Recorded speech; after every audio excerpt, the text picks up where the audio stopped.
Hey guys, and welcome to another video from betfairtradingcommunity.com. I said I'd do some daily previews on the World Cup, so I thought why don't we actually start off with one that is live? I'm going to do a video on it now.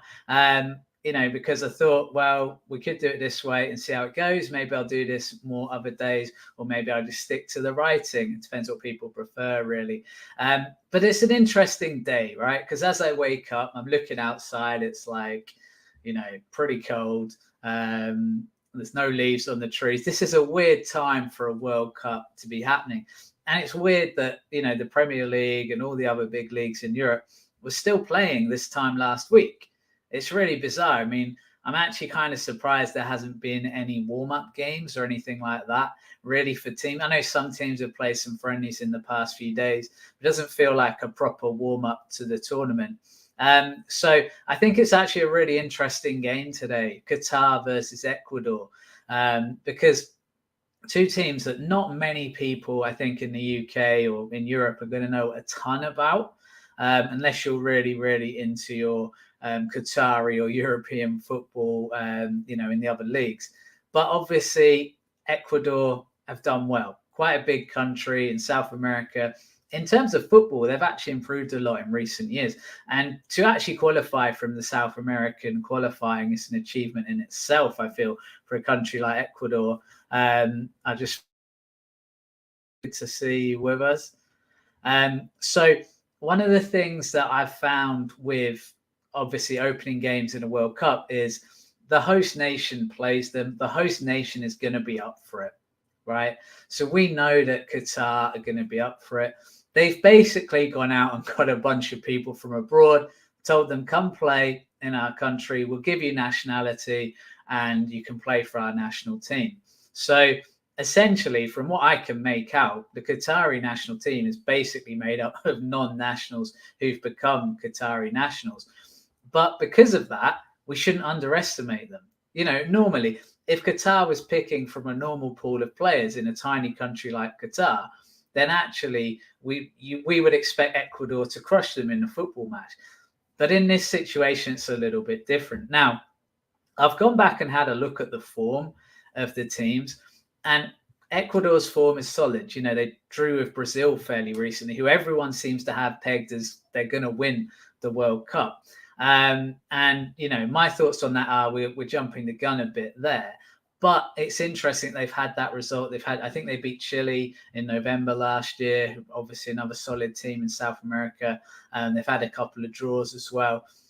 When I looked at Qatar's results, it's just a really strange kind of mishmash of games, because they've played, they played Chile recently and got a 2-2 draw, which is obviously a decent result. Not as good a result as Ecuador had, obviously. But they've had games against like Morocco A, and I think they lost to Morocco A. And they've played Lazio. I mean, how bizarre is that? A club team playing a national team. Which I kind of made a bit of a joke in this video description about, because if you look at Brighton's squad, a lot of Ecuador players seem to play for Brighton, right? So I was thinking, if Qatar are basically playing Brighton, they're not going to be phased because they've already played a club team in Lazio recently. But I think what all of this tells us, in a very roundabout way that I've said it, is that this is going to be a match that is so hard to call before the start of the game. Yeah, I mean, I think Qatar are going to be up for it. I think they're going to be potentially up for trying to shock us with getting a result against Ecuador. A draw would be a good result for them, wouldn't it? It would be, basically, they just don't want to get thrashed in this game. And in normal circumstances, you say, well, maybe that would happen. But because they're host nation, they've obviously pumped loads of money. And we know about all the controversies of the World Cup. I'm not going to get into those now. We're talking purely from the betting perspective. But from a betting perspective, you have to think that we don't know a ton about what's going to come here. I'd expect Ecuador to be the better team, and they should be the stronger team. They have the better players. They have players playing in, the top leagues in Europe.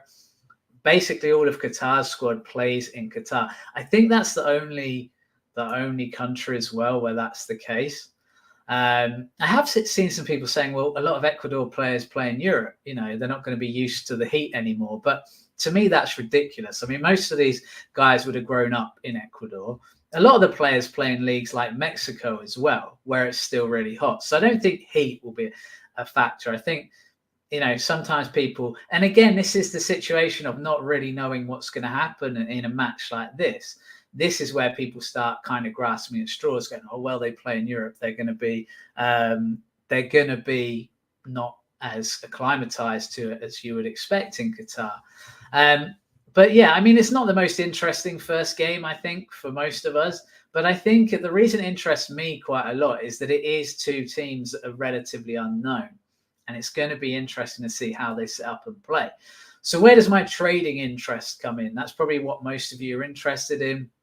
Well, for me, you know, my favorite strategy in World Cups and matches like this is the first half goal late on in the half. But I want to see how the game starts. And the key is going to be, do these teams set up to play defensively? Do they sit back at the start? You know, this is the first game. This is kind of the warm up for the showpiece of the World Cup. Neither of these teams are going to want to be embarrassed. They know that the eyes of the world are watching them, probably more than they will in the other games. You know, I mean, okay, fair enough. When they're playing Netherlands, a lot of people are going to watch. But, you know, Netherlands, Qatar isn't exactly a crowd seller for people outside Netherlands and Qatar. Let's be honest about it. But because this is the first game, this is the only game today. I mean, why FIFA scheduled it this way and didn't put, you know, another game on today that had a bit bigger nations, a bit more interest, I don't really understand. But maybe it is just to give that platform to Qatar. We know how much FIFA loves Qatar. I mean, we saw Infantino basically lose his mind in the interview. So, yeah, I mean, I think there's a lot of factors that say I would be very wary of just going, yeah, I want to back Ecuador here. They're a much bigger team. They should win easily. And of course, that should be the case. But being the home nation, or the wealth of support behind them financially with Qatar, bringing in those players from other countries, it'll depend on how much they've managed to get that all gelled. But the fact that the Qatari squad do play in Qatar as well will be a benefiting factor, and isn't something you can just overlook and dismiss totally out of hand. So see how the game starts. Now, I think it'll be very easy to tell within the first 10-15 minutes whether Ecuador are superior as we expect. You're going to see it play out in terms of how strong are Qatar, because at the moment we just don't know. And that's the honest truth of it, isn't it? Anyone watching these teams can say the same thing. When we see the actual match in play, maybe we do see Ecuador. What I'd like to see, if I'm going to back a first half goal, what I'd really like to see within the first 15-20 minutes before I place my bet is, will Ecuador come out and attack here? Will Ecuador come out and start to attack and try and open the game up? Because you want an open game in that situation. Now, in that situation, I would get involved, definitely. But if they don't, if both teams are both sitting back, then I'm definitely not going to be backing the first half goal in that situation. Do you take unders? I don't know. The problem with unders is in these matches, it's often quite short.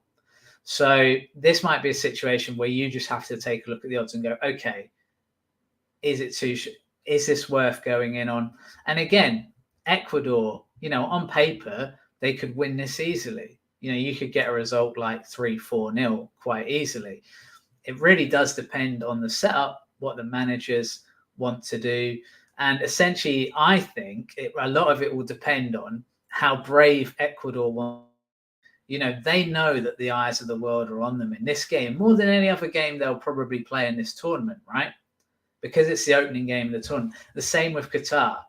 Qatar is probably not expecting to do much in this World Cup, but this will be the game they want to do something in. They know everyone's going to be watching the big celebration. Hell, if you're going to bribe everyone left, right, you want to make sure your showpiece goes off without much of a hitch, right? So my screen went down for a second there. So yeah, that's basically my match preview on this. Again, would you go for a late goal in the second half, which is another one of my favorite strategies? It'll depend again on the openness of the game and the scoreline. You know, if Ecuador get to 2-3-0 up, are they going to just sit back the last 20, 30 minutes? Maybe. You know, maybe they don't want to embarrass Qatar.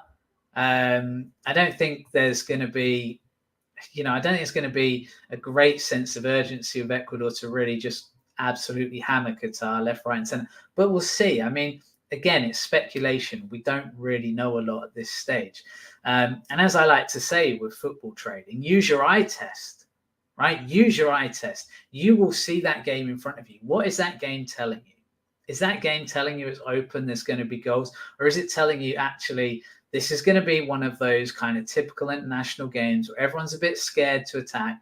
No one wants to embarrass themselves in front of their country, in front of their nation, or in front of the eyes of the world, like this game will be. But why it does interest me is because we're going to get a lot more information about these teams as the match progresses. And I think the first 15, 20 minutes will be absolutely key to that. You often hear managers come out with things like that, don't you? Oh, we'll try and keep it tight first 15, 20 minutes and then see from there. That's what we want to see. We want to see what is the strategy? What are the teams going to do in the first 15, 20 minutes? And then take it from there. Perhaps more than ever in this match where we just have two such unknown quantities in terms of how they will play against each other. So just having a look here. I mean, are you guys excited about the World Cup? I'm really interested. I'm excited to have football showcase that I'm going to watch, but I can't say I'm as excited as I have been about World Cups in the past. But then again, I don't know if that's just because of the time of year, just because of where it's being held, or also partly because the Euros hurt me. Like England losing that game hurt me a lot. For a long time, I was pretty depressed about it, right? I couldn't really fathom the thought of international football. And international football for England has not been particularly great since, has it? So, we've got to think about, how much do we really have to look forward to it? I don't know. I hope we do really well. But it seems to me, everything I read, like there's a lot of negativity around how we think England are going to get on. I guess a lot of people are seeing us play France in the quarterfinals. And the good thing from an England perspective is France's team, and I mentioned this on the forum today, just been decimated with injuries. Like Benzema's out now. I mean, he's probably the most informed, or he was the most informed striker in the world, just won the Ballon d'Or, obviously. At the end of last season, he was incredible. That's a huge loss. I do quite like Giroud in that team up front. I think he's such an underrated striker. I'd love to have him in any team because I just feel like not only does he get crucial goals at crucial times, he seems to galvanize, he seems to hold the ball up, get people involved.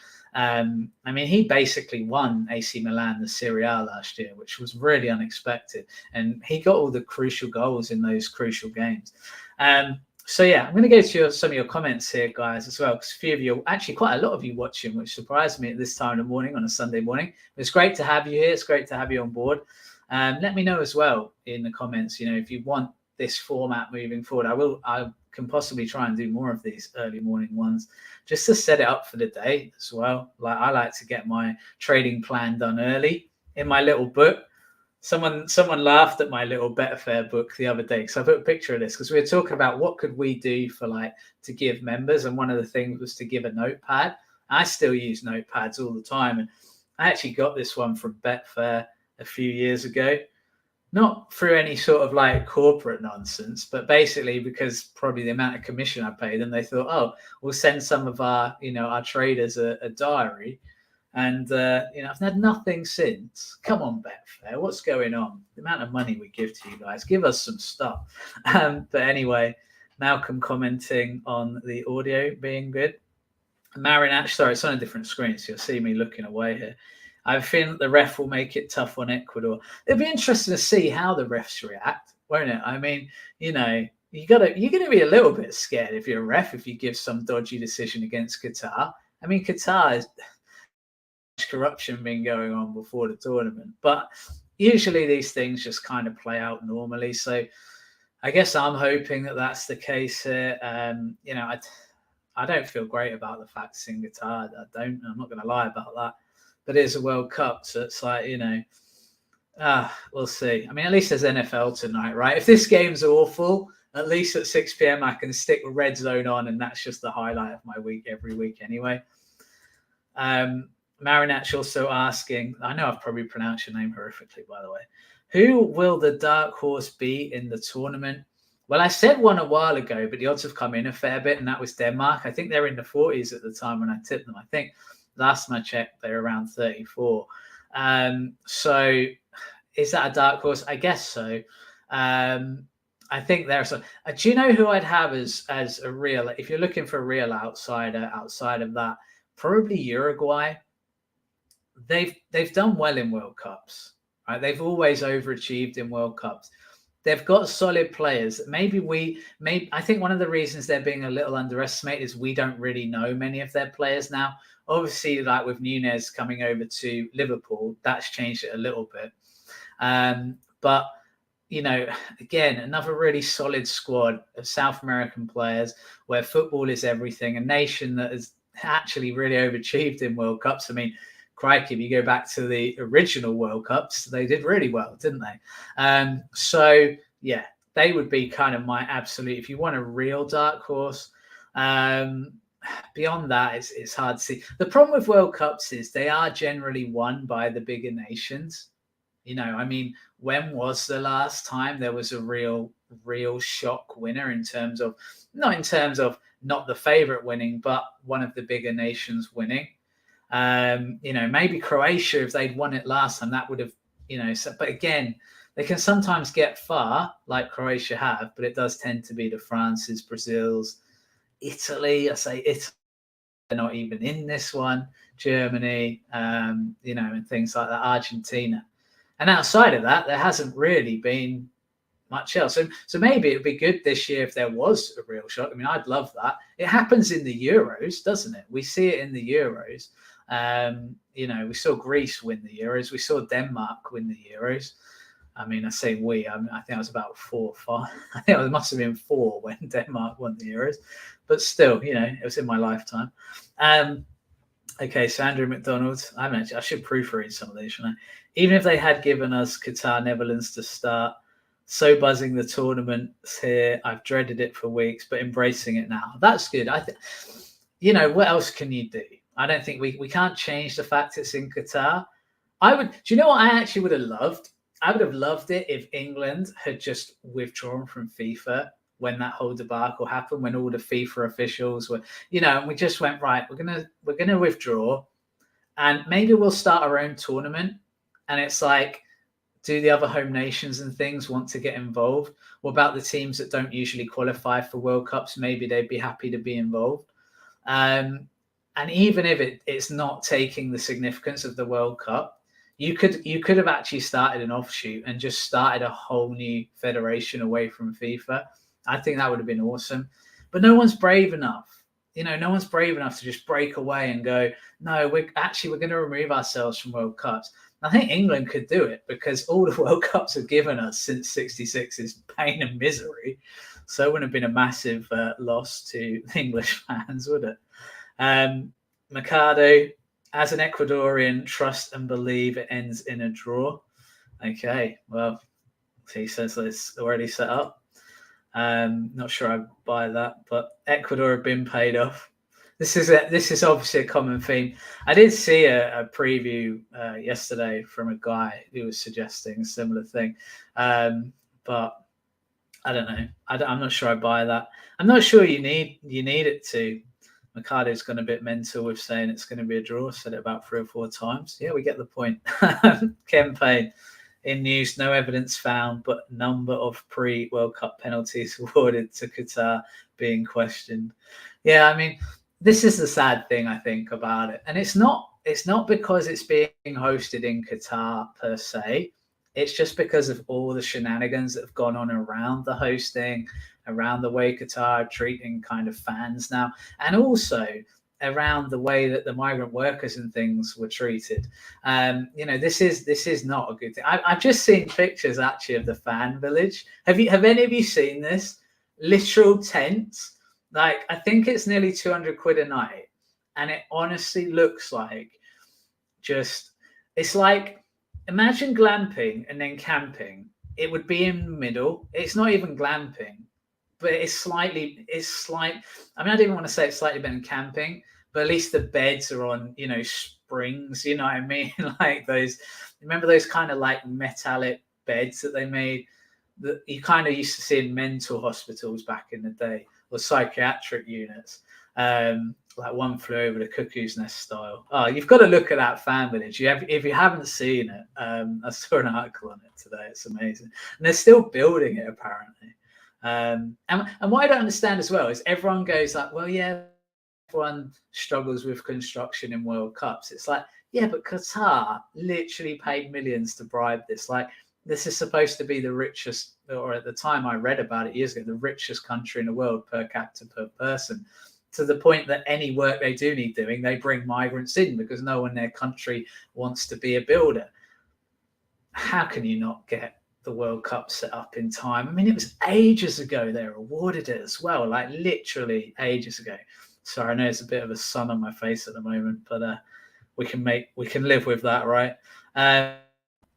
If Ecuador wins, just quickly, just get my blind down a bit. I'm going to go dark for a second. It's a little bit better, isn't it? If Ecuador wins, the goal comes in the second half. Yeah, I've actually heard that. I think I've heard that it might be 1-0 second half goal, Ecuador. But again, all these things, just rumours, aren't they? You never have any actual sources that verify it. I'm excited to smash the World Cup futures market. Australia in it. That's the good thing, Malcolm, right? Australia are in the World Cup. So, who knows? I don't know much about the Australian team anymore. I feel like we used to, didn't we, with Viduka and Harry Kewell.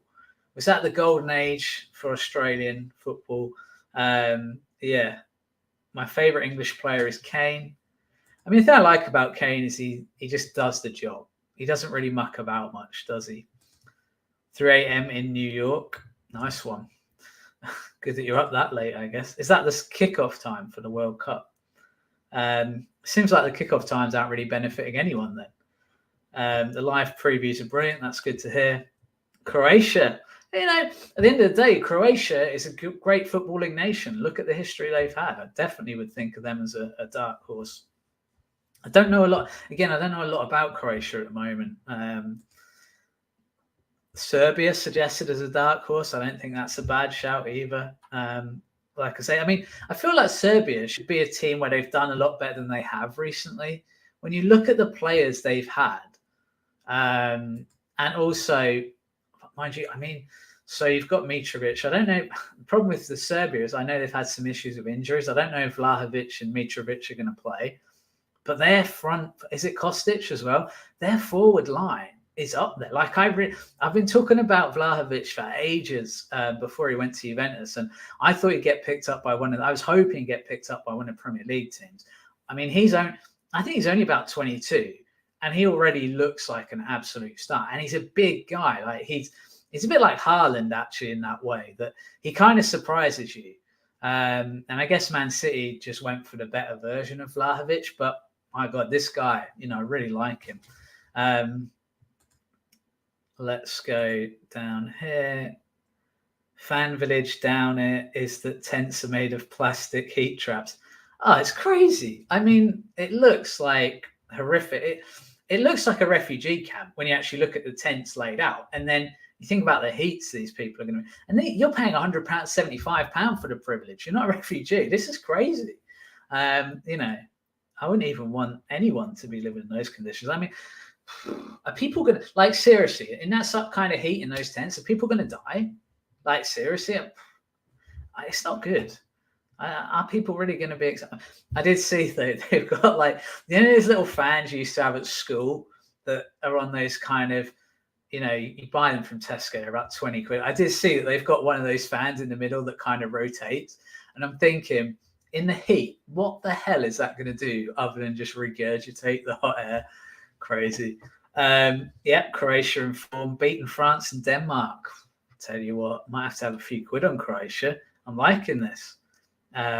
By the way, how do I pronounce your name, Marinac? Is it Marinac or Marinac? Or something different? I could be totally wrong. Australia have no chance. Yeah, we know that. But the thing with Australia is Australians love sport. You know they'll give it their best.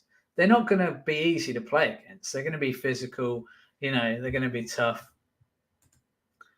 Yeah, Marinac, Croatia had Serbia attack, they would be much bigger. Yeah, that's right. If Croatia had Serbia's attack, they would be up there as one of the top favourites for the tournament. Totally agree. Marinko. Have I said that right? Marinko. That feels like it. Marinac is a nickname, or Marinac. I'm reading comments I haven't put up, aren't I? So I should put it up really. All right, guys, I'm going to leave it there. Hopefully you've got preview.